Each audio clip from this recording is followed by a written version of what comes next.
ইসরাফিল ফেরেশতার জন্মের 1500 বৎসর পর এবং জিব্রাইল ফেরেশতার 500 বৎসর পর হজরত আজরাইল ফেরেশতার জন্ম হয়। ইহার প্রকৃত নাম আজরাইল হলেও ইনি মালাকুল মাউত নামী সকলের নিকট অধিক পরিচিত। যাবতীয় জীবনের যান কবজ করার ভার এর উপর অর্পিত আছে বলেই তিনি এই নাম পরিচিত।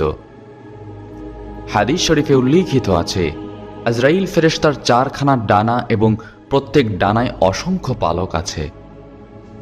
প্রত্যেক পালকের অগ্রভাগে একটি মাথা, একটি মুখ ও 2টি করে চোখ আছে।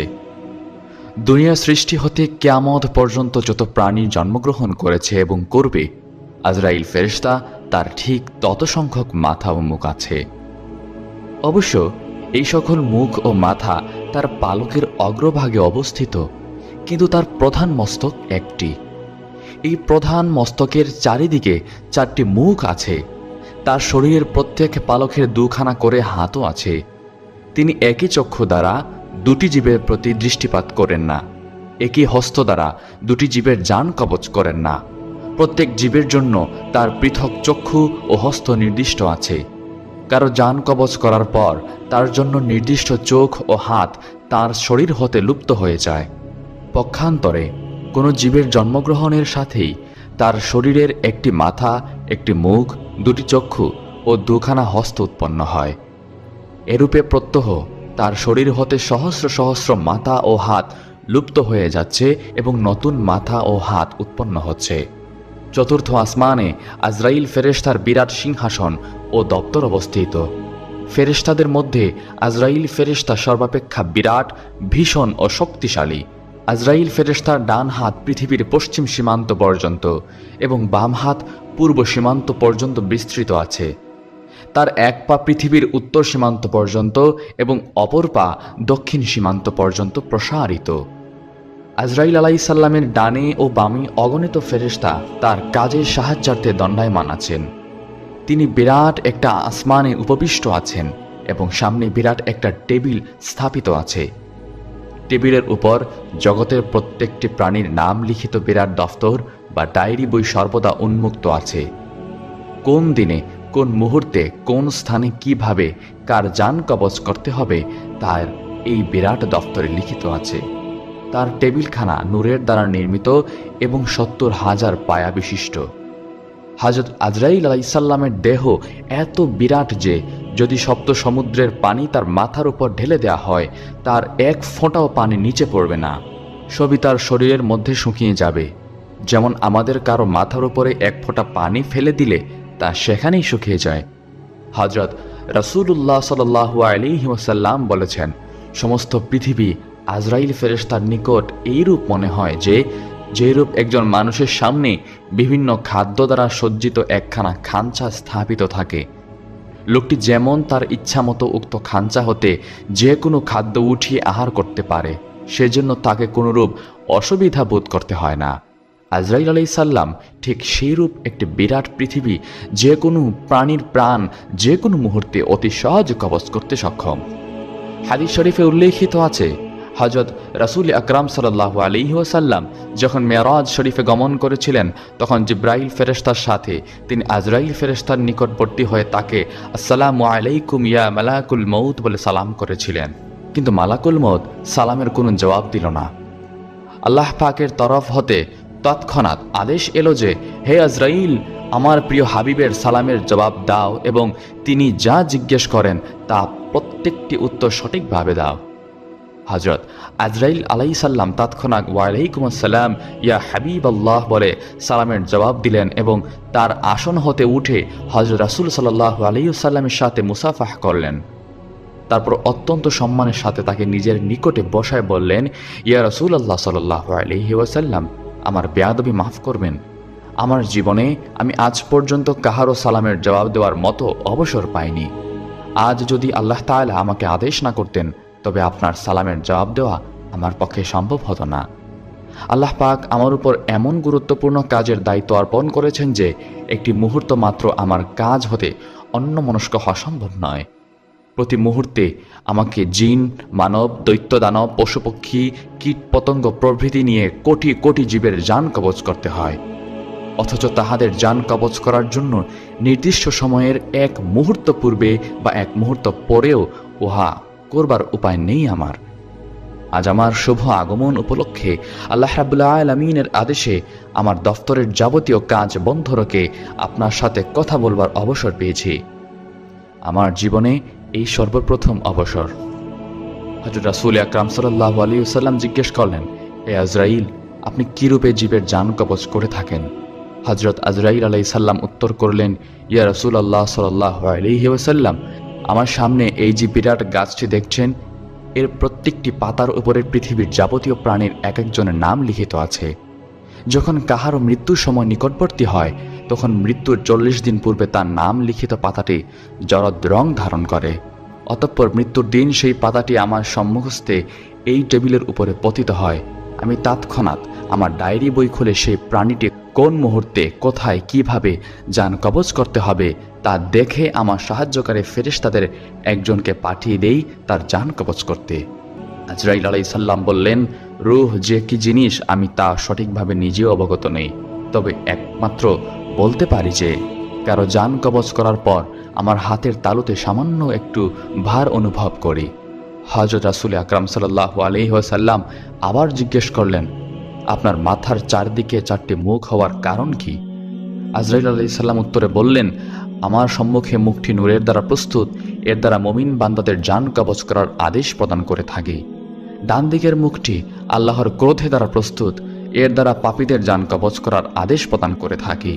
বাম দিকের মুখটি আল্লাহর গজবের দ্বারা প্রস্তুত, এর দ্বারা মুনাফিকদের জান কবজ করার আদেশ দেই। আর পিছনের মুখটি দুজখের অগ্নি দ্বারা প্রস্তুত, এর দ্বারা কাফির ও মুশরিকদের জান কবজ করার আদেশ দেই। ইয়া রাসূলুল্লাহ সাল্লাল্লাহু আলাইহি ওয়াসাল্লাম, আপনার জন্য একটি শুভ সংবাদ এই যে, যেদিন আল্লাহ তাআলা আপনাকে এই কাজের ভার অর্পণ করেছেন, সেই দিনে আমাকে নির্দেশ দিয়েছেন যে উম্মতে মুহাম্মদের জান অত্যন্ত আসানের সহিত কবজ করবে। সন্তান যেমন মায়ের স্তন পান করতে করতে ঘুমিয়ে পড়ে, তখন তার মাথা তার মুখ হতে স্তনটি টেনে বের করে নেয়, অথচ সন্তান কিছুই বুঝতে পারে না, ঠিক সেইরূপভাবে যেন প্রত্যেক উম্মতে মুহাম্মদের জান কবজ করা হয়, তারা যেন মোটেই কষ্ট অনুভব না করে। হযরত রাসূল আকরাম সাল্লাল্লাহু আলাইহি ওয়াসাল্লামের কথা শুনে অত্যন্ত খুশি হয়ে আল্লাহ তাআলার শকর স্বরূপ দুটি সিজদা করলেন। তিনি পুনরায় জিজ্ঞেস করলেন, হে ভাই আজরাইল, কখনো কারো জান কবজ করার জন্য কি আপনি আপনার এই আসন পরিত্যাগ করে নিজে উঠে গমন করেছিলেন? আজরাইল আলাইহিস সালাম উত্তরে বললেন, হ্যাঁ, আমাকে জীবনে সর্বমোট 3 বার এই আসন ত্যাগ করে নিজেকেই গমন করতে হয়েছিল। প্রথমবারে হযরত আদম আলাইহিস সালামের শরীর তৈরি করার জন্য মাটি আনতে, দ্বিতীয়বার হযরত আদম আলাইহিস সালামের জান কবজ করতে এবং তৃতীয়বার হযরত মুসা আলাইহিস সালামের জান কবজ করতে। হযরত নবী করিম সাল্লাল্লাহু আলাইহি ওয়াসাল্লাম আবার জিজ্ঞেস করলেন, হে ভাই আজরাইল, কোনো লোকের জান কবজ করার সময় কি আপনার প্রাণে ব্যথা অনুভব করেছিলেন? তিনি উত্তরে বললেন, হ্যাঁ, 2 জন লোকের জান কবজ করতে আমার প্রাণে অত্যন্ত ব্যথা লেগেছিল। তাদের মধ্যে একজন দুনিয়ার বিখ্যাত কাফের বাদশাহ সাদ্দাদ এবং অপরজন সাদ্দাদের মতো। অন্য একটি হাদিসে আছে, রাসূল আকরাম সাল্লাল্লাহু আলাইহি ওয়াসাল্লাম বলেছেন যে আল্লাহ তাআলা আরশের নিচে একটি বিরাট গাছ সৃষ্টি করেছেন। দুনিয়াতে যত সংখ্যক প্রাণী আছে, উক্ত গাছে তার সমান সংখ্যক পাতা আছে। যখন কারো পরমায়ু শেষ হতে মাত্র 40 দিন বাকি থাকে, তখন তার নামের পাতাটি মালাকুল মৌতের সম্মুখস্থ টেবিলের উপরে পড়ে যায়। মালাকুল মৌত তখনই তার ডায়েরি বই খুলে সেই ব্যক্তিকে ডায়েরির বই হতে মৃত বলে লিখে দেন। যদিও তার আরও 40 দিন পরমায়ু অবশিষ্ট থাকে, তথাপি সেই দিনই সে আকাশে মৃত্যু বলে ঘোষিত হয়। ঠিক তার 40 দিন পর সেই ব্যক্তি মৃত্যুমুখে পতিত হয়। রাসূল আকরাম সাল্লাল্লাহু আলাইহি ওয়াসাল্লাম বলেছেন, কোনো লোকের মৃত্যুর পর যখন তার পিতামাতা বা স্ত্রী, পুত্রকন্যা প্রভৃতি চিৎকার করে ক্রন্দন ও মাতম করতে থাকে, তখন মালাকুল মৌত অদৃশ্য থেকে তাকে সম্বোধন করে বলতে থাকেন, হে মাতমকারী, তুমি কার উপরে এত ক্রোধ ও অসন্তুষ্ট প্রকাশ করছো? যদি আল্লাহর প্রতি তুমি এরূপ ক্রোধ প্রকাশ করো, তবে তাতে তোমার কোনো লাভ নেই তো, বরং এই ক্রোধ ও অসন্তুষ্টি তোমাকে গুনাহগার করে আল্লাহর গজবের দিকে টেনে নিয়ে যাবে। আর যদি আমার উপর তুমি অসন্তুষ্ট হয়ে থাকো, তবে সেটাও তোমার নিতান্ত বোকামি, কারণ আমি নিজের ইচ্ছামতো কোনো কাজ করি না। আমার পালনকর্তার আদেশ প্রতিপালন করাই আমার একমাত্র কাজ। আমি সেই সর্বশক্তিমান আল্লাহর কসম করে বলছি, একমাত্র এই ব্যক্তির জন্য নির্দিষ্ট খাদ্যের একটি দানা বাকি থাকতে ইহাকে দুনিয়া হতে উঠিয়ে নেইনি, সুতরাং আমার প্রতি ক্রোধ করারও কোনো কারণ নেই। মৃত্যুর ফেরেশতা মালাকুল মউত, যার দায়িত্ব হচ্ছে মানুষের রূহ কবজ করা। আল্লাহ তাআলা যার মৃত্যু যেখানে সাব্যস্ত করেছেন সেখানেই হবে, এটাই আল্লাহর বিধান। মৃত্যু নিয়ে বিস্ময়কর একটি ঘটনা সংঘটিত হয়েছিল হযরত সুলাইমান আলাইহিস সালামের যুগে। সেই ঘটনায় মৃত্যুর ফেরেশতা বিস্ময়ে হতবাক হয়ে যান। হযরত সুলাইমান আলাইহিস সালাম নিজের এক মন্ত্রীর সঙ্গে কথাবার্তা বলছিলেন। এমন সময় খুব সুন্দর চেহারা ও দামি পোশাক পরিহিত এক ব্যক্তি সুলাইমান আলাইহিস সালামের মজলিসে প্রবেশ করল এবং সে কিছুক্ষণ বসার পর চলে গেল। তার যাওয়ার পরে মন্ত্রী সুলাইমান আলাইহিস সালামকে জিজ্ঞেস করলেন, হে আল্লাহর নবী, এই মাত্র আপনার কাছে যে লোকটি এসেছিল ওই ব্যক্তি কে? হযরত সুলাইমান আলাইহিস সালাম বললেন, আমার কাছে আসা ব্যক্তি ছিলেন মৃত্যুর ফেরেশতা মালাকুল মউত। এ কথা শুনে মন্ত্রীর চেহারা ফ্যাকাশে হয়ে গেল এবং সে কাঁপতে শুরু করল আর বলল যে, হে নবী হযরত, অনুগ্রহ করে আমার জন্য বাতাসকে হুকুম দিন, বাতাস যেন আমাকে হিন্দুস্তানে অর্থাৎ সেখান থেকে অনেক দূরে পৌঁছে দেয়, কারণ আমার জন্য এটি অসম্ভব যে যেখানে মৃত্যুর ফেরেশতা বসে আছে সেখানে আমি বসে থাকি। এটা আমার পক্ষে একেবারে অসম্ভব। হযরত সুলাইমান আলাইহিস সালাম মন্ত্রীর আবেদন মঞ্জুর করলেন। মন্ত্রীকে দীর্ঘ দূরত্বে হিন্দুস্তান পৌঁছে দেওয়ার জন্য বাতাসকে নির্দেশ দিলেন। বাতাস পয়গাম্বরের নির্দেশ পালনে তাকে নির্ধারিত গন্তব্যে পৌঁছে দেন। মন্ত্রী সেখান থেকে হিন্দুস্তান চলে যাওয়ার পর মালাকুল মউত আবার উপস্থিত হল। তিনি হযরত সুলাইমান আলাইহিস সালামকে জিজ্ঞাসা করলেন, আপনার মন্ত্রী কোথায়? মালাকুল মউতকে জানানো হলো, আপনার ভয়ের কারণে বাতাসের সাহায্যে মন্ত্রীকে মৃত্যুর নির্ধারিত স্থানে হিন্দুস্তানে পৌঁছে দেওয়া হয়েছে। আসলে এটি ছিল মহান আল্লাহর কুদরত, কারণ যার মৃত্যু যেখানে লেখা আছে সেখানেই হবে। কিছুক্ষণ আগে যখন আপনার মজলিসে এসে ওই মন্ত্রীকে দেখলাম তখন আমি আশ্চর্য হয়েছিলাম, কারণ আল্লাহ তাআলা আমাকে হিন্দুস্তান গিয়ে ওই ব্যক্তির রূহ কবজ করার নির্দেশ দিয়েছিলেন, অথচ আপনার এখানে এসে দেখি সে কিনা আপনার মজলিসে বসা। সবচেয়ে বড় বিস্ময়ের ব্যাপার হলো হিন্দুস্তান এখান থেকে 1000 মাইল দূরে অবস্থিত, যেখানে সহজে যাওয়া সম্ভব নয়, অথচ আল্লাহর জন্য তা কতই না সহজ। আল্লাহ যা চান তা করতে সক্ষম। তিনি সব সময় সব কিছুর উপর ক্ষমতাবান। সুবহানাল্লাহ! আল্লাহর কুদরত কত মহান! তার কুদরতের প্রতি বিশ্বাস রাখা ঈমানের অপরিহার্য দাবি। কোরআনের এই আয়াত মুমিন মুসলমানের জন্য সতর্কতা অবলম্বন ও তার কুদরতের প্রতি বিশ্বাস স্থাপনের অনুপ্রেরণা লাভের অন্যতম মাধ্যম। তা হল, তোমরা যেখানেই থাকো না কেন, মৃত্যু কিন্তু তোমাকে পাকড়াও করবেই। যদি তোমরা সুদৃঢ় দুর্গের ভেতরেও অবস্থান করো তবুও। বস্তুত তাদের কোনো কল্যাণ সাধিত হলে তারা বলে যে এটা সাধিত হয়েছে আল্লাহর পক্ষ থেকে, আর যদি তাদের কোনো অকল্যাণ হয় তবে বলে এটা হয়েছে তোমার পক্ষ থেকে। এই সবই আল্লাহর পক্ষ থেকে। পক্ষান্তরে তাদের পরিণতি কি হবে যারা কখনো কোনো কথা বুঝতে চেষ্টা করে না। সূরা নিসা আয়াত ৭৮।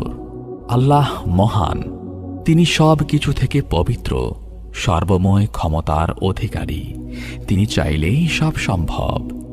মালাকুল মউত সুলাইমান আলাইহিস সালামকে বললেন, যে ব্যক্তি মালাকুল মউতের ভয়ে বাতাসের উপর নির্ভর করে এখান থেকে 1000 মাইল দূরে সুদৃঢ় হিন্দুস্তান চলে গেল, আমি সেখানে তার রূহ কবজ করতে গিয়ে তাকে সেখানে পেয়ে যাই, আর সেখান থেকে তার রূহ কবজ করে আবার আপনার কাছে ফিরে আসলাম।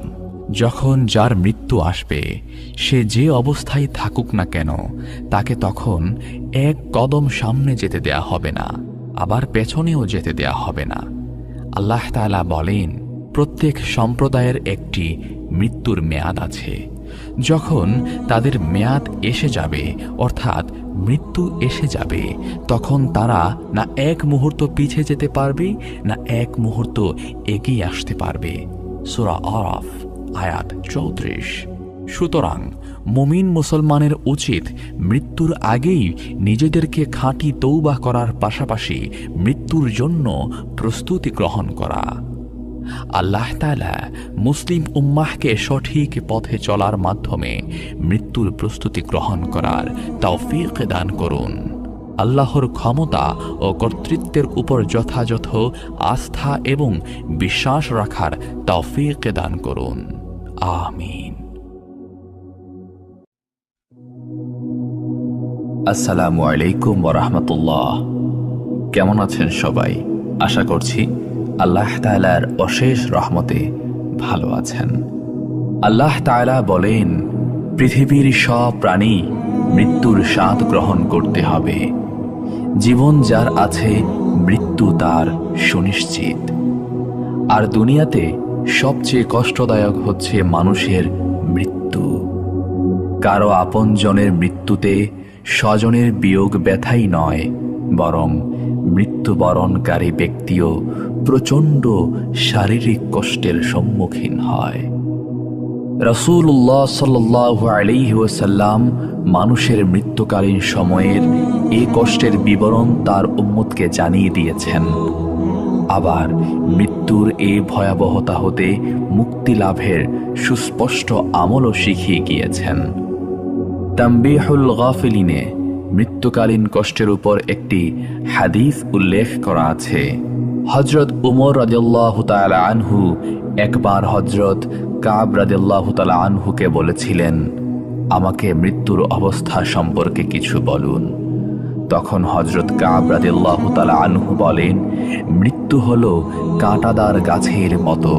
কাঁটাযুক্ত সে গাছটি যখন মানুষের পেটে ঢোকানোর পর তার প্রতিটি কাঁটা শিরায় শিরায় লেগে যায়, তখন একজন শক্তিশালী মানুষ যদি গাছটি ধরে জোরে টেনে বের করার চেষ্টা করে, ওই মুহূর্তে শিরায় শিরায় বিদ্ধ হওয়া কাঁটার আঘাতের কষ্ট মানুষটি হাড়ে হাড়ে উপলব্ধি করে। অনুরূপভাবে মানুষের মৃত্যুকালীন সময়ে মৃত্যু পথযাত্রীর কাছেও মনে হয় যেন তার শরীরের গোশতগুলো যেন একটি কাঁটার সঙ্গে বেরিয়ে আসছে। সে মৃত্যু যন্ত্রণা মানুষ হাড়ে হাড়ে উপলব্ধি করতে থাকে। এ হলো মৃত্যুকালীন সময়ে মানুষের মৃত্যু যন্ত্রণার নমুনা। এ কারণেই আল্লাহ তাআলা কোরআনে ইরশাদ করেছেন, হে ঈমানদারগণ, তোমরা আল্লাহকে সেভাবে ভয় করো যেভাবে ভয় করা উচিত, এবং অবশ্যই মুসলমান না হয়ে মৃত্যুবরণ করো না। সূরা আল ইমরান আয়াত 102। আল্লাহ তাআলা কোরআনুল কারীমের মাধ্যমে মানুষকে আগেই সতর্ক করে দিয়েছেন, মৃত্যুর পূর্বে ইসলামে পরিপূর্ণভাবে প্রবেশ করে পূর্ণাঙ্গ মুসলমান হয়ে যাও, তবেই মৃত্যুকালীন কষ্টসহ পরকালের প্রথম মানজিল কবর, ফুলসিরাত, হাসরের ময়দান এবং আল্লাহর বিচারের দিন নাজাত লাভ করবে। আল্লাহ তাআলা মুসলিম উম্মাহকে মৃত্যুকালীন সময়ের কষ্ট থেকে হেফাজত করুন, পরকালে নাজাত দান করুন। আমিন। মৃত্যুর সময় রাসূল সাল্লাল্লাহু আলাইহি ওয়াসাল্লাম যে কথাটি বারবার বলেছিলেন, হযরত মুহাম্মদ সাল্লাল্লাহু আলাইহি ওয়াসাল্লামের জীবনের শেষ মুহূর্ত চলছে। ঠিক সে সময় একজন লোক এসে সালাম জানিয়ে বললেন, আমি কি ভিতরে আসতে পারি?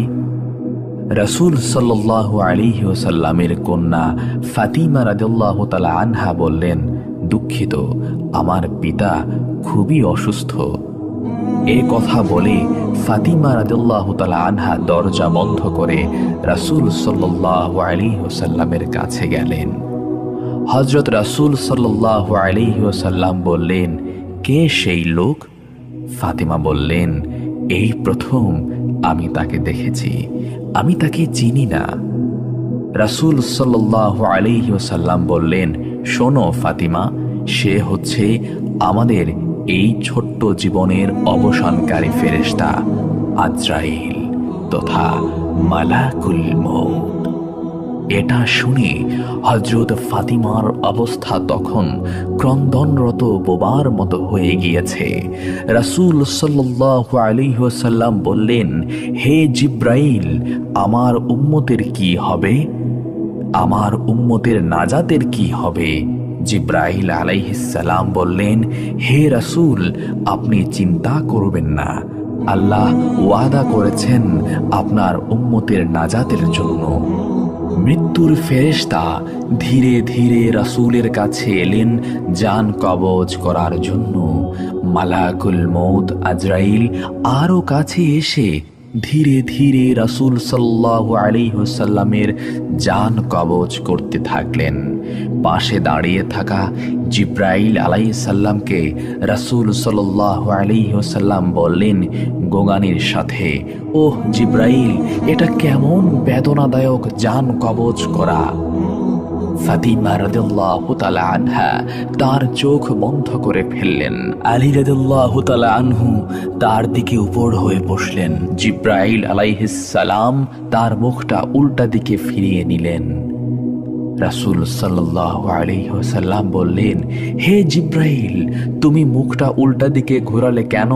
আমার প্রতি কি তুমি বিরক্ত? জিব্রাইল আলাইহিস সালাম বললেন, হে রাসূলুল্লাহ সাল্লাল্লাহু আলাইহি ওয়াসাল্লাম, সাকরাতুল মউতের অবস্থায় আমি আপনাকে কিভাবে দেখে সহ্য করতে পারি? ভয়াবহ ব্যথায় রাসূল সাল্লাল্লাহু আলাইহি ওয়াসাল্লাম ছোট্ট একটা গোগানি দিলেন। রাসূলুল্লাহ বললেন, হে আল্লাহ, সাকরাতুল মউত জান কবজের সময় যতই ভয়াবহ হোক সমস্যা নেই, আমাকে সকল ব্যথা দাও, আমি বরণ করে নেব, কিন্তু আমার উম্মতকে ব্যথা দিও না। রাসূল সাল্লাল্লাহু আলাইহি ওয়াসাল্লামের শরীরটা ধীরে ধীরে ঠান্ডা হয়ে আসতে লাগলো। তার পা, বুক কিছুই নড়ছে না এখন আর। রাসূল সাল্লাল্লাহু আলাইহি ওয়াসাল্লামের চোখের পানির সাথে তার ঠোঁটটা কম্পিত ছিল। তিনি কিছু বলবেন মনে হয়। হযরত আলী রাদিয়াল্লাহু তাআলা আনহু তার কানটা রাসূল সাল্লাল্লাহু আলাইহি ওয়াসাল্লামের মুখের কাছে নিয়ে গেলেন। রাসূল সাল্লাল্লাহু আলাইহি ওয়াসাল্লাম বললেন, নামাজ কায়েম করো এবং তোমাদের মাঝে থাকা দুর্বলদের যত্ন নিও। রাসূল সাল্লাল্লাহু আলাইহি ওয়াসাল্লামের ঘরের বাইরে চলছে কান্নার আওয়াজ। সাহাবীরা একজন আরেকজনকে জড়িয়ে ধরে উচ্চ স্বরে কান্নারত। হযরত আলী রাদিয়াল্লাহু তাআলা আনহু আবার তার কানটা রাসূলের মুখের কাছে ধরলেন। রাসূল সাল্লাল্লাহু আলাইহি ওয়াসাল্লাম চোখ ভেজা অবস্থায় বলতে থাকলেন, ইয়া উম্মতি, ইয়া উম্মতি, হে আমার উম্মতেরা, নামাজ, নামাজ, নামাজ। আল্লাহর আদেশে হযরত ইসরাফিল আলাইহিস সালামের শিঙায় ফুৎকারের মাধ্যমে কিয়ামত অনুষ্ঠিত হবে। পৃথিবী ও আসমানের সব প্রাণীর জান কবজ করার পর যখন আজরাইল আলাইহিস সালাম আল্লাহর দরবারে হাজির হবেন, তখন আল্লাহ আজরাইলকে প্রশ্ন করবেন, হে আজরাইল, আর কে কে জীবিত আছে? আজরাইল আলাইহিস সালাম উত্তরে বলবেন, হে আমার রব, হে আমার প্রতিপালক, আর মাত্র বাকি রয়েছেন জিব্রাইল, ইসরাফিল, মিকাইল ও আমি আজরাইল জীবিত আছি। তখন আল্লাহ বলবেন, তুমি ছাড়া বাকি তিনজনের জান কবজ করে ফেলো। তখন আজরাইল আলাইহিস সালাম জিব্রাইল, ইসরাফিল ও মিকাইলের জান কবজ করবেন। এরপর আল্লাহ সুবহানাহু ওয়া তাআলা আজরাইল আলাইহিস সালামকে শেষ প্রশ্নটি করবেন। আল্লাহ হযরত আজরাইল আলাইহিস সালামকে বলবেন, হে আজরাইল, এখন কে জীবিত আছে? তখন আজরাইল আলাইহিস সালাম বলবেন, হে আল্লাহ, এখন তোমার সামনে আমি আজরাইল দাঁড়িয়ে আছি, আর কেউ নেই। আল্লাহ বলবেন, মুত ইয়া মালাকুল মৌত, মরে যা হে মৃত্যুর ফেরেশতা, তুইও মরে যা। তখন আজরাইল আলাইহিস সালাম নিজের জান নিজেই কবজ করবেন, আজরাইলও মরে যাবে। তখন পৃথিবীর মধ্যে একমাত্র আল্লাহ একাই। এভাবে কত শত বছর অতিক্রান্ত হবে সেটা আল্লাহই ভালো জানেন। কেয়ামতের পর হাসরের মাঠে যখন বিচারক আল্লাহ পৃথিবীর সব বিচারক, উকিল, মুক্তার, রাজা বাদশাহ, স্বৈরাচার, জুলুমবাজ, শাসক তখন তার সামনে আসামির মতো উপস্থিত হবে। তখন আল্লাহ হুঙ্কার ছেড়ে বলবেন, আজকের রাজত্ব কার? সূরা আল মুমিনে 16 নং আয়াতে আল্লাহ তাআলা বলেন, সেটি এমন দিন যখন সব মানুষের সবকিছু প্রকাশ হয়ে পড়বে। আল্লাহর কাছে তাদের কোনো কথাই গোপন থাকবে না।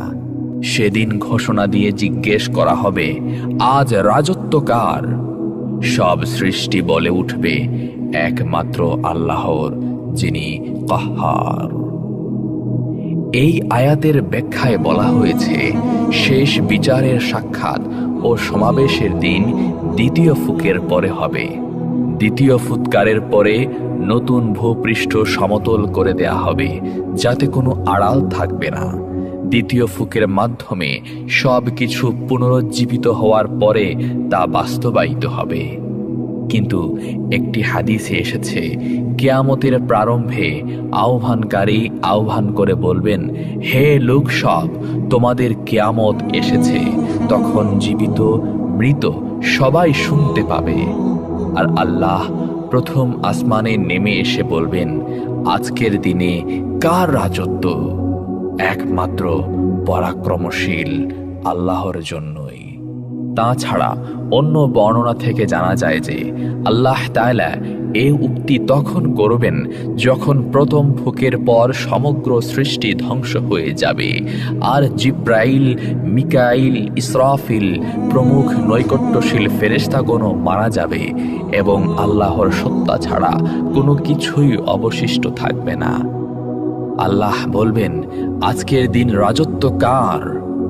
আল্লাহ নিজেই জবাব দেবেন, প্রবল পরাক্রান্ত এক আল্লাহর। হাদিস থেকে এর সমর্থন পাওয়া যায়। কিয়ামতের দিন আল্লাহ সমগ্র পৃথিবী এবং সমগ্র আসমান সমূহকে হাতে গুটিয়ে বলবেন, আমি বাদশাহ, আমি পরাক্রমশালী, আমি অহংকারী। দুনিয়ার বাদশারা কোথায়? কোথায় পরাক্রমশালীরা? কোথায় অহংকারকারীরা? এখানে ঐতিহাসিক এ ঘটনায় উল্লেখ্য যে সামানি খানদানের শাসক নাসর ইবনে আহমাদ নিশাপুরে প্রবেশ করলে একটি দরবার ডাকেন এবং সিংহাসনে বসার পর কুরআন মাজিদ তেলাওয়াতের মাধ্যমে কাজকর্ম শুরু হবে বলে আদেশ দেন। এ কথা শুনে একজন সম্মানিত জ্ঞানী ব্যক্তি অগ্রসর হন এবং কুরআন তেলাওয়াত করেন। যখন তিনি কুরআন তেলাওয়াত করছিলেন তখন রাজ্যের বাদশাহ নাসর ভীত সন্ত্রস্ত হয়ে পড়েন। তিনি কাঁপতে কাঁপতে সিংহাসন থেকে নামলেন এবং মাথার মুকুট খুলে সিজদায় পড়লেন। বললেন, হে প্রভু, বাদশাহী তোমারই, আমার নয়। এরপর শুরু হবে বিচার।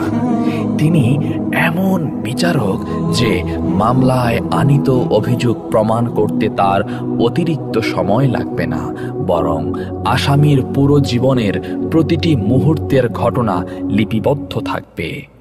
আল্লাহ বলেন, আজ প্রত্যেক প্রাণীকে তার কৃতকর্মের প্রতিদান দেয়া হবে। আজ কারো প্রতি কোনো জুলুম হবে না। আল্লাহ অতি দ্রুত হিসাব গ্রহণকারী। সূরা মুমিন। কোনো ধরনের জুলুমই হবে না। আয়াতে এই অংশের ব্যাখ্যায় তাফসীরের কিতাবে লেখা হয়েছে, প্রকাশ থাকে যে প্রতিদানের ক্ষেত্রে জুলুমের কয়েকটি রূপ হতে পারে। 1. প্রতিদানের অধিকারী ব্যক্তিকে প্রতিদান না দেয়া, 2 সে যতটা প্রতিদান লাভের উপযুক্ত তার চেয়ে কম দেয়া। 3 শাস্তিযোগ্য না হলেও শাস্তি দেয়া। 4 যে শাস্তির উপযুক্ত তাকে শাস্তি না দেয়া। 5 যে কম শাস্তির উপযুক্ত তাকে বেশি শাস্তি দেয়া।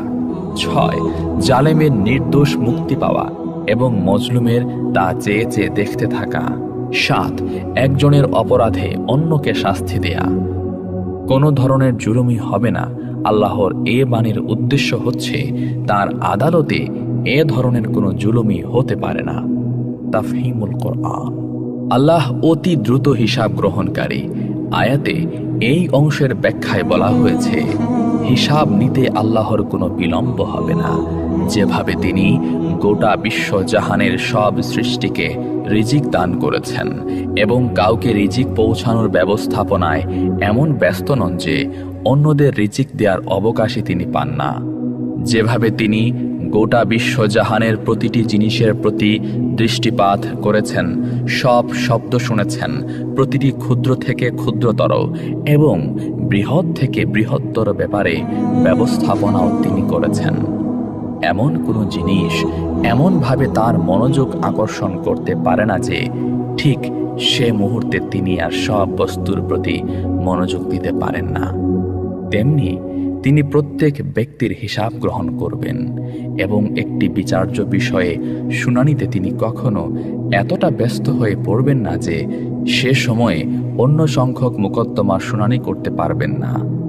তাছাড়া তার আদালতে এ কারণেও কোনো বিলম্ব হবে না যে মোকদ্দমার পটভূমি ও ঘটনাবলীর বিচার বিশ্লেষণ এবং তার সাক্ষ্য প্রমাণ সংগ্রহ কঠিন হবে। আদালতের বিচারক নিজেই সরাসরি বাস্তব অবস্থা সম্পর্কে ওয়াকিফহাল করে থাকবেন। মোকদ্দমার বাদী বিবাদী উভয় পক্ষের সব কিছুই তার জানা থাকবে। সমস্ত ঘটনার খুঁটিনাটি সব দিক পর্যন্ত অনস্বীকার্য সাক্ষ্য প্রমাণ সহ অবিলম্বে সবিস্তার পেশ করা হবে। তাই সব মোকদ্দমার ফয়সালা ঝটপট হয়ে যাবে। আসসালামু আলাইকুম ওয়া রাহমাতুল্লাহ। প্রিয় শ্রোতা বন্ধুরা, কেমন আছেন? আশা করছি আল্লাহ তাআলার অশেষ রহমতে সবাই ভালো আছেন। এক আগন্তুক ব্যক্তি 3 দিন পর্যন্ত হযরত ইদ্রিস আলাইহিস সালামের সাহচর্যে থাকলেন। তার আচরণ লক্ষ্য করে হযরত ইদ্রিস আলাইহিস সালামের মনে সন্দেহের উদ্রেক হল যে এ ব্যক্তি নিশ্চয় কোনো মানুষ নয়। অতএব তিনি বললেন, আল্লাহর কসম, আপনি আপনার প্রকৃত পরিচয়টা বলুন। আগন্তুক বলল, আমি কোনো মানুষ নয়, আমি একজন ফেরেশতা। আমার নাম মালাকুল মউত তথা আজরাইল। হযরত ইদ্রিস আলাইহিস সালাম বললেন, আপনি কি দুনিয়ার যাবতীয় প্রাণীর জান কবজ করিয়া থাকেন? মালাকুল মউত বলল, হ্যাঁ।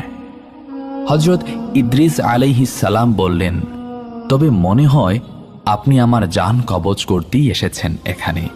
মালাকুল মউত বলল, না, আমি জান কবজ করতে এখানে আসিনি।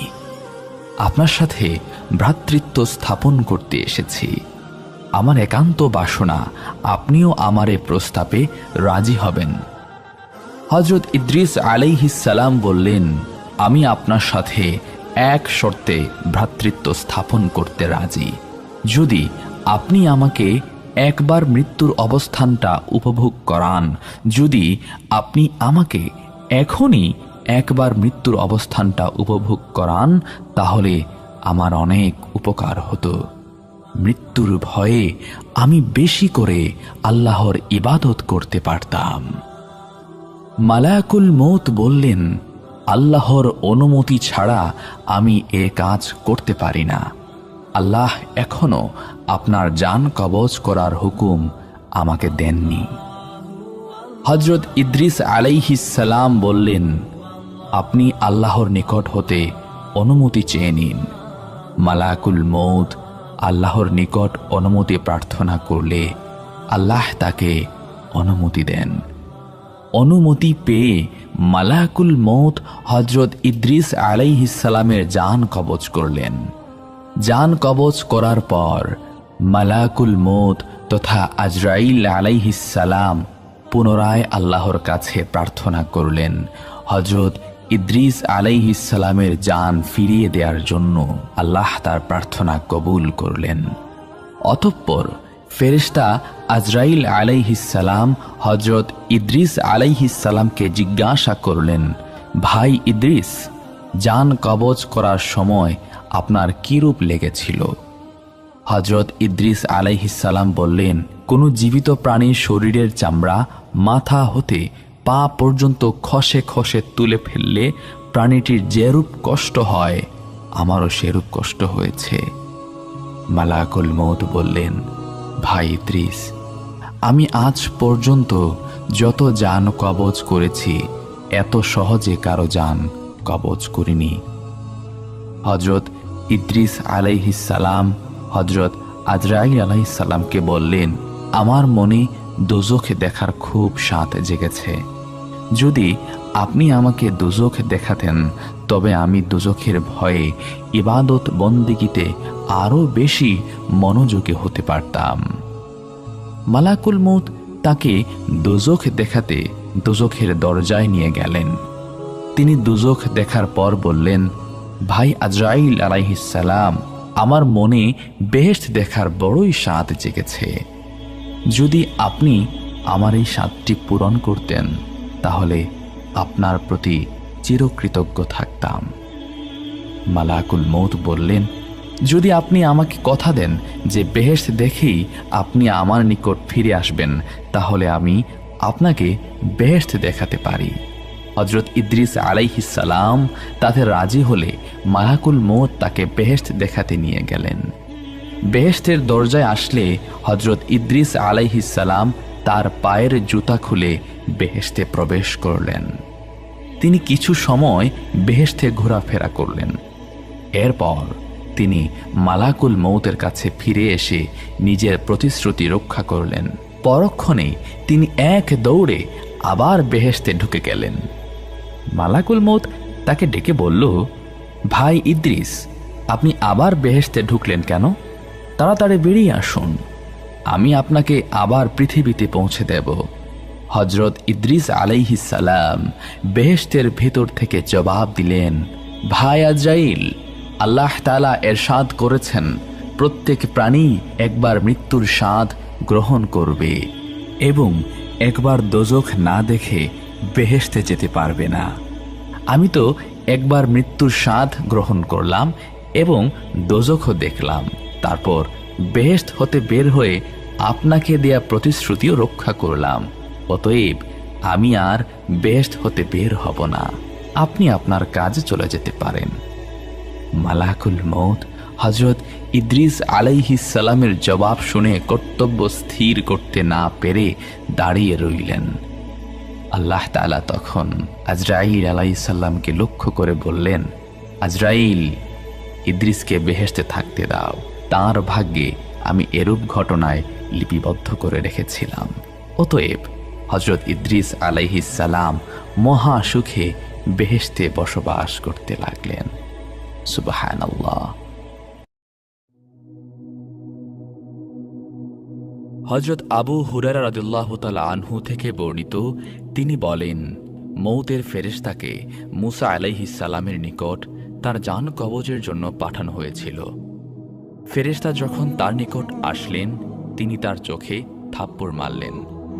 তখন ফেরেশতা তার রবের নিকট ফিরে গেলেন এবং বললেন, আপনি এমন এক বান্দার নিকট পাঠিয়েছেন যে মরতে চায় না। আল্লাহ বললেন, তুমি তার কাছে ফিরে যাও এবং তাকে বলো সে যেন তার একটি হাত একটি গরুর পিঠে রাখে। তার হাত যতগুলো পশম ঢাকবে তার প্রতিটি পশমের পরিবর্তে তাকে 1 বছর করে হায়াত দেয়া হবে। মুসা আলাইহিস সালাম বললেন, হে রব, তারপর কি হবে? আল্লাহ বললেন, তারপর মৃত্যু। মুসা আলাইহিস সালাম বললেন, এখনই হোক।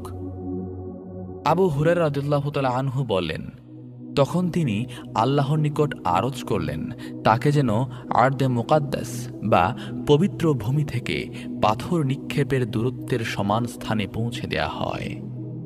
আবু হুরায়রা রাদিয়াল্লাহু তাআলা আনহু বলেন, রাসূলুল্লাহ সাল্লাল্লাহু আলাইহি ওয়াসাল্লাম বলেছেন, আমি যদি সেখানে থাকতাম তাহলে অবশ্যই আমি তোমাদেরকে রাস্তার পাশে লাল টিলার নিচে কবরটি দেখিয়ে দিতাম। রাবি আব্দুর রাজ্জাক বলেন, মামর রহমতুল্লাহ আলাইহি আবু হুরায়রা রাদিয়াল্লাহু তাআলা আনহু সূত্রে নবী সাল্লাল্লাহু আলাইহি ওয়াসাল্লাম থেকে অনুরূপ বর্ণনা করেছেন। আবার এরকম বর্ণনাও আছে, হযরত আবু হুরায়রা রাদিয়াল্লাহু তাআলা আনহু থেকে বর্ণিত, রাসূলুল্লাহ সাল্লাল্লাহু আলাইহি ওয়াসাল্লাম বলেছেন, মালাকুল মউত অর্থাৎ জান কবজকারী ফেরেশতাকে মূসা আলাইহিস সালামের নিকট প্রেরণ করা হলো। তিনি যখন এলেন তখন মূসা আলাইহিস সালাম তাকে জোরে থাপ্পড় মারলেন, যার ফলে মালাকুল মউতের চক্ষু বের হয়ে পড়ল। তখন তিনি আল্লাহর নিকট আরজ করলেন, আপনি আমাকে এমন বান্দার নিকট প্রেরণ করেছেন যিনি মউত চান না। আল্লাহ তাআলা তখন নিজ কুদরতে তার চক্ষু আপন স্থানে ফিরিয়ে দিয়ে বললেন, তুমি আবার যাও এবং তাকে বলো আপনি একটি ষাঁড়ের পিঠে হাত রাখুন।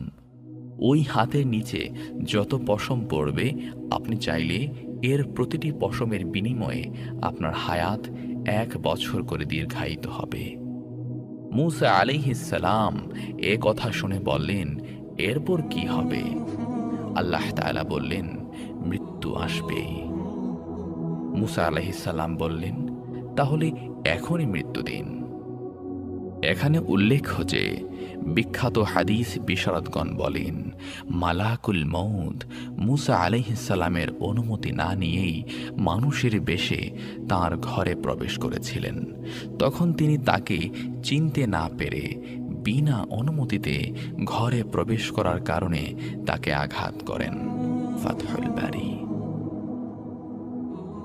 তো বন্ধুরা, এই ছিল হযরত মূসা আলাইহিস সালাম কর্তৃক হযরত আজরাইল আলাইহিস সালামকে থাপ্পড় মারার ঘটনা।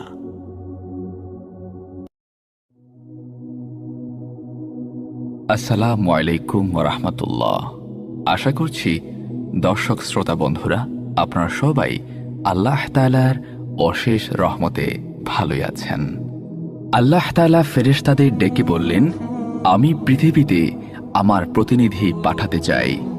ফেরেশতারা বলল, হে আল্লাহ, আপনি কি এমন কাউকে দুনিয়াতে পাঠাবেন যারা সেখানে দাঙ্গা হাঙ্গামা করবে এবং রক্তপাত ঘটাবে, অথচ আমরা আপনার নিরন্তর গুণকীর্তন করছি?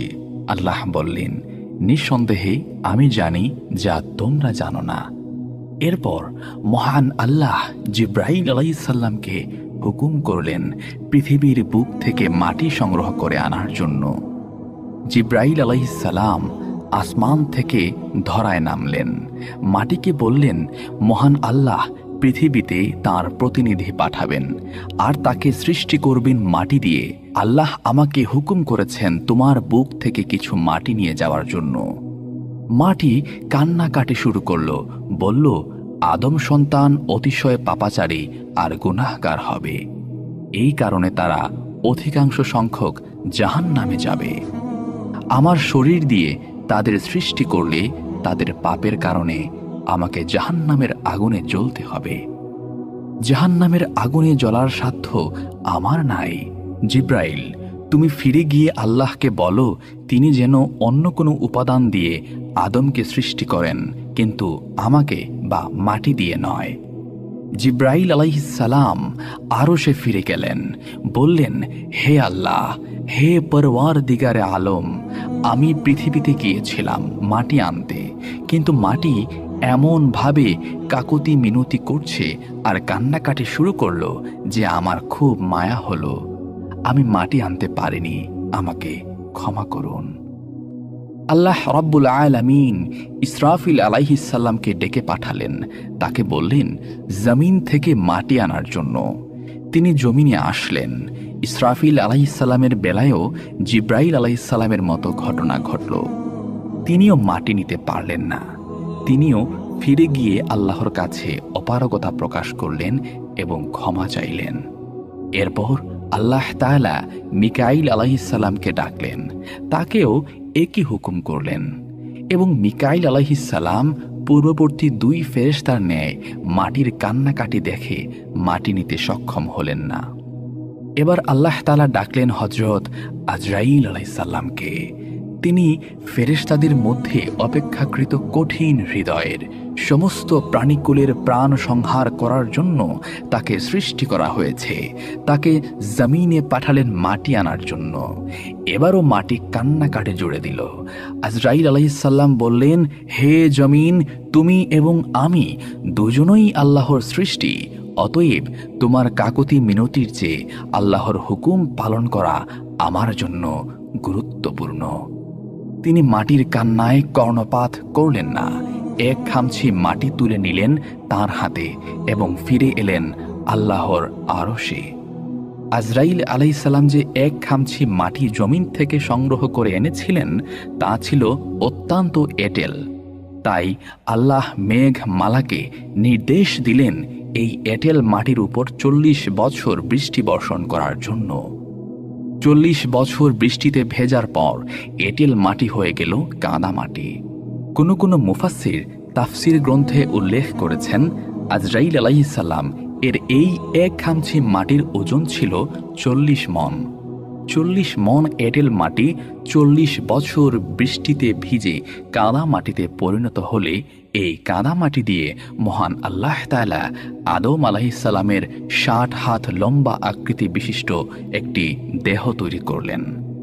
তারপর সূর্যকে নির্দেশ দিলেন আদম আলাইহিসসালামের কাদামাটি তার দেহে 40 বছর কিরণ দেওয়ার জন্যে। সূর্য 40 বছর আদম আলাইহিসসালামের দেহে কিরণ দেওয়ার পর বা আলো দেওয়ার পর তা পরিণত হল ঠনঠনে মাটিতে। পবিত্র কুরআনে যার উল্লেখ করে আল্লাহ তাআলা বলেছেন, আমি আদমকে সৃষ্টি করেছি শক্ত মাটি দ্বারা। আদম আলাইহিসসালামের দেহ শক্ত অবস্থায় পড়ে থাকলো আরও 40 বছর। এরপর আদম আলাইহিসসালামের মাটির তৈরি দেহে রূহ ফুঁকে দিলেন আল্লাহ তাআলা। আদম আলাইহিসসালাম নড়ে চড়ে উঠে বসলেন। তারপর হাঁচি দিয়ে বললেন, আলহামদুলিল্লাহ, সকল প্রশংসা আল্লাহর। ফেরেশতারা অবাক হলো, এমন সুন্দর বাক্য তারা এর আগে কখনো শুনেনি। আল্লাহ যেদিন আদম আলাইহিসসালামের শরীরে রূহ ফুঁকে দিলেন সেদিনটি ছিল শুক্রবার। আল্লাহ তাআলা কিছু বস্ত্র সামগ্রী ফেরেশতাদের সামনে রেখে বললেন, তোমরা আমাকে এগুলোর নাম বলে দাও যদি তোমরা সত্য হয়ে থাকো। ফেরেশতারা বলল, হে আল্লাহ, তুমি মহান, আমরা কিছুই জানি না, তবে তুমি যা শিখিয়েছ সেগুলো ছাড়া। নিশ্চয় তুমি প্রকৃত জ্ঞান সম্পন্ন হিকমতওয়ালা। ফেরেশতারা বস্তুগুলোর নাম বলতে পারলেন না। আল্লাহ তাআলা হযরত আদম আলাইহিসসালামকে বললেন, ফেরেশতাদেরকে বস্ত্রগুলোর নাম বলতে দাও। আদম আলাইহিসসালাম সেগুলোর নাম বলে দিলেন। আল্লাহ তাআলা ফেরেশতাদেরকে উদ্দেশ্য করে বললেন, আমি কি বলি নাই যে আসমান ও জমিনের মধ্যবর্তী সব গোপন বিষয় সম্পর্কে আমি অবগত আছি?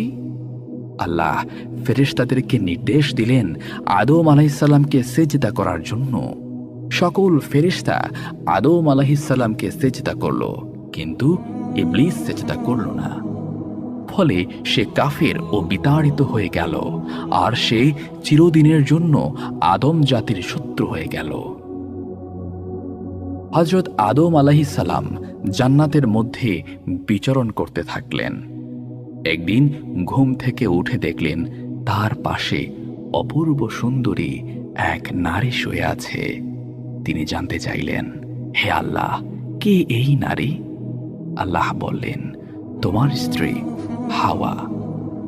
তোমরা জান্নাতের মধ্যে যেখানে ইচ্ছা বিচরণ করো, যা ইচ্ছা করে সব খাও, শুধু ওই গাছটার ধারে কাছেও যেও না এবং ওই গাছের ফল ভক্ষণ করো না, অন্যথায় তোমরা জালিমদের অন্তর্ভুক্ত হয়ে যাবে।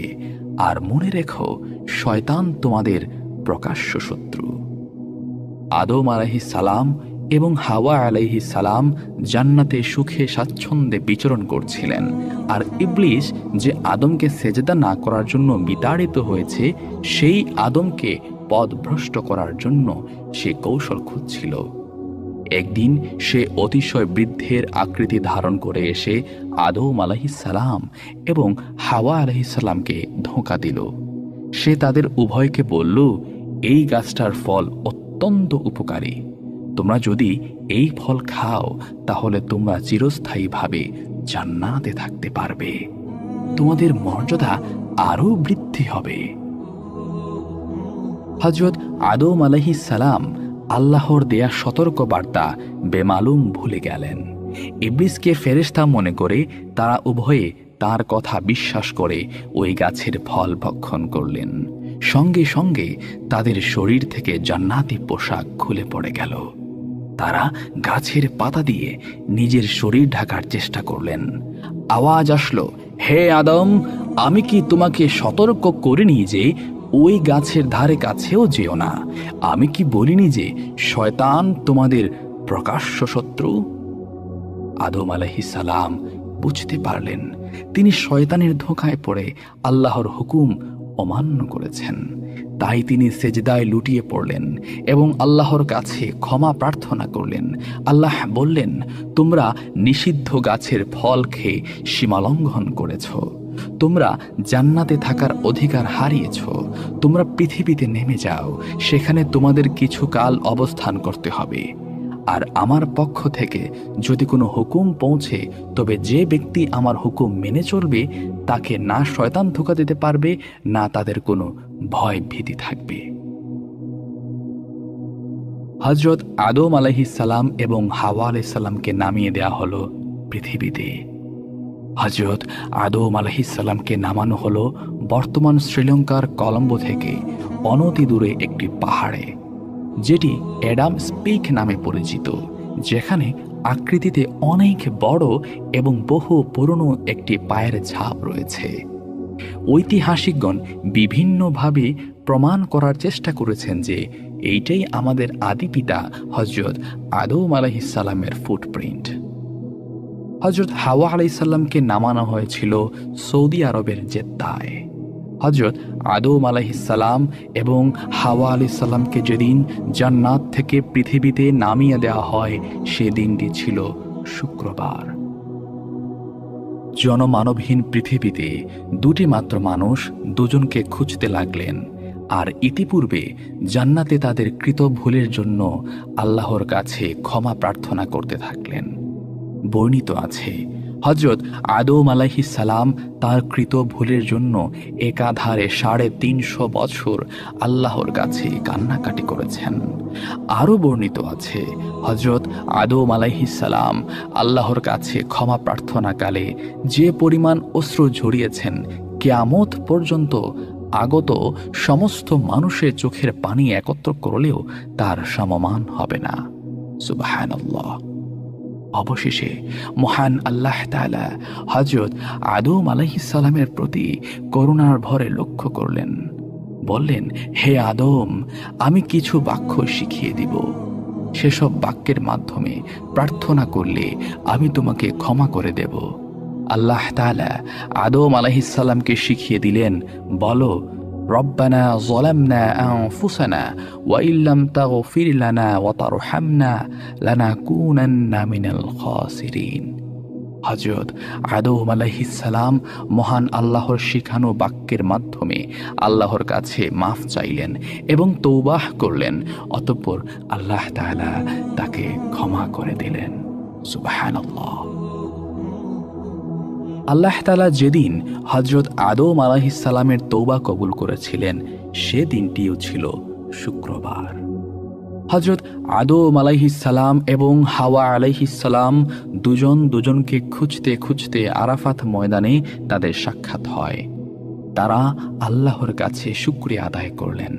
অতঃপর তারা সংসার শুরু করলেন।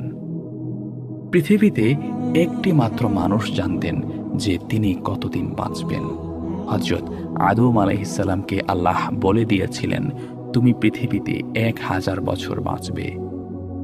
এ ব্যাপারে হাদিসে একটি মজার ঘটনা উল্লেখ আছে।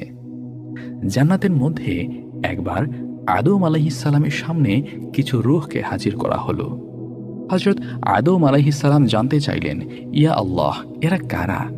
আল্লাহ বললেন, এরা তোমার সন্তান, যারা তোমার পরে পৃথিবীতে আসবে। আদম আলাইহিসসালাম বললেন, ওই যে রূহটা দেখা যায় ও কে? আল্লাহ তাআলা বললেন, ও তোমার সন্তান দাউদ, সেও নবী হয়ে পৃথিবীতে আসবে। আদম আলাইহিসসালাম বললেন, দাউদ কতদিন পৃথিবীতে বাঁচবে? আল্লাহ তাআলা বললেন, 40 বছর। আদম আলাইহিসসালাম আল্লাহকে জিজ্ঞেস করলেন, হে আল্লাহ, আমি কতদিন বাঁচব? আল্লাহ তাআলা বললেন, 1000 বছর। আদম আলাইহিসসালাম আল্লাহ তাআলাকে জিজ্ঞেস করলেন, হে আল্লাহ, আমি 1000 বছর বাঁচব, আর আমার সন্তান দাউদ মাত্র 40 বছর বাঁচবে। আপনি দাউদের হায়াত কিছু বাড়িয়ে দিন। আল্লাহ তাআলা বললেন, তা কি করে হয়? এটা তো নির্দিষ্ট হয়ে গেছে। আদম আলাইহিসসালাম আল্লাহ তাআলাকে বললেন, হে আল্লাহ, আমার 1000 বছর হায়াত থেকে 60 বছর আয়ু কমিয়ে দাউদকে দিয়ে দেন। আল্লাহ তাআলা আদম আলাইহিসসালামের সুপারিশ কবুল করলেন। পৃথিবীতে আসার পর হযরত আদম আলাইহিসসালামের বয়স যখন 940 বছর পূর্ণ হয়, তখন আজরাইল আলাইহিসসালাম আদম আলাইহিসসালামের নিকট এসে বললেন, হে আল্লাহর নবী, আল্লাহ আমাকে আপনার জান কবজ করার জন্য পাঠিয়েছেন। আদম আলাইহিসসালাম বললেন, কেন? আমি তো 1000 বছর বাঁচব, এখনো আমার হায়াত 60 বছর বাকি আছে। আজরাইল আলাইহিসসালাম বললেন, আপনি জান্নাতে থাকাকালীন সময়ের কথা মনে করুন। আপনি আপনার হায়াত থেকে 60 বছর আপনার সন্তান দাউদকে দান করেছেন। আদম আলাইহিসসালাম বললেন, না না না, আমি দান করিনি।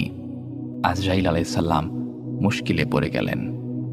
আল্লাহ আজরাইল আলাইহিসসালামকে বললেন, ফিরে আসো। আজরাইল আলাইহিসসালাম আদম আলাইহিসসালামের জান কবজ না করেই ফিরে গেলেন। আদম আলাইহিসসালাম জান্নাতের মধ্যকার সেই কথা ভুলে গিয়েছিলেন। এ ব্যাপারে হাদিসে বলা হয়েছে, মানুষের মধ্যে ভুলে যাওয়ার প্রবণতা বেশি। আমাদের আদি পিতা আদম আলাইহিসসালাম ভুলে গেছেন, আমরাও ভুলে যাই। এটাই মানুষের প্রকৃতি। পরবর্তীতে যখন তার বয়স 1000 বছর পূর্ণ হয়, তখন তিনি অতিশয় বৃদ্ধ এবং দুর্বল হয়ে পড়েন। এ সময় পৃথিবীতে হযরত আদম আলাইহিসসালামের সন্তান সন্ততি এবং নাতিপুতি সব মিলিয়ে প্রায় 40,000 মানুষের বংশবিস্তার ঘটেছিল। এই 40,000 মানুষের মধ্যে হযরত শীস আলাইহিসসালামও ছিলেন। আদম আলাইহিসসালাম সবাইকে কাছে ডাকলেন এবং শেষ ওসিয়ত করলেন। বললেন, মনে হচ্ছে আমি আর বেশিক্ষণ তোমাদের মাঝে থাকব না। আমার অন্তিম সময় ঘনিয়ে আসছে। আমি শীঘ্রই আমার প্রতিপালকের ডাকে সাড়া দেব। আমার ইন্তিকালের পর তোমরা দাঙ্গা হাঙ্গামায় জড়িয়ে পড়ো না। তোমরা একতাবদ্ধ হয়ে থাকবে এবং আল্লাহর হুকুম মেনে চলবে। সর্বক্ষেত্রে তোমরা তোমাদের ভাই শীস আলাইহিসসালামের পরামর্শ এবং নির্দেশ মেনে চলবে, কেননা সে হচ্ছে আল্লাহর মনোনীত এবং প্রিয় বান্দা। আমি তাকে আমার স্থলাভিষিক্ত করে যাচ্ছি। আদম আলাইহিসসালামের সকল সন্তান এই বলে প্রতিশ্রুতি দিল যে তার ইন্তেকালের পর তারা ঝগড়া বিবাদ করবে না এবং আল্লাহর হুকুম মেনে চলবে। এর কিছুক্ষণ পর হযরত আজরাইল আলাইহিসসালাম এসে উপস্থিত হলেন এবং আদম আলাইহিসসালামকে সালাম করলেন। আদম আলাইহিসসালাম তার সন্তানদের বললেন, তোমরা একটু ঘর থেকে বেরিয়ে যাও, আমি আগত মেহমানের সাথে একান্তে কথা বলতে চাই। সন্তানরা সবাই বেরিয়ে গেল ঘর থেকে। আজরাইল আলাইহিসসালাম বললেন, হে আল্লাহর নবী, আল্লাহ আমাকে আপনার রূহ কবজ করার জন্য প্রেরণ করেছেন। আদম আলাইহিসসালাম বললেন, আমি আমার রবের সাথে সাক্ষাৎ করার জন্য ব্যাকুল হয়ে আছি। আমি শীঘ্রই আমার রবের সাথে সাক্ষাৎ লাভের ইচ্ছা পোষণ করছি। আজরাইল আলাইহিসসালাম হযরত আদম আলাইহিসসালামের জান কবজ করে নিয়ে গেলেন। আদম আলাইহিসসালামের মৃত্যুর পর হাওয়া আলাইহিসসালাম এবং তার সন্তানগণ কান্নায় ভেঙে পড়ল। তারা শোকে হতবিহ্বল হয়ে পড়ল। এরপর মৃত ব্যক্তি সৎকার নিয়ে একটি সমস্যা দেখা দিল, কেননা তখন পর্যন্ত মৃত ব্যক্তি সৎকারের ব্যাপারে কোনো বিধান কার্যকর করা হয়নি। উপরন্তু এটা ছিল মানব ইতিহাসে প্রথম প্রকাশ্য মৃত্যু। যেহেতু এটি প্রথম প্রকাশ্য মৃত্যু ছিল, তাই এই সৎকারের ব্যাপারে একটি সংকট দেখা দিল। এর পূর্বে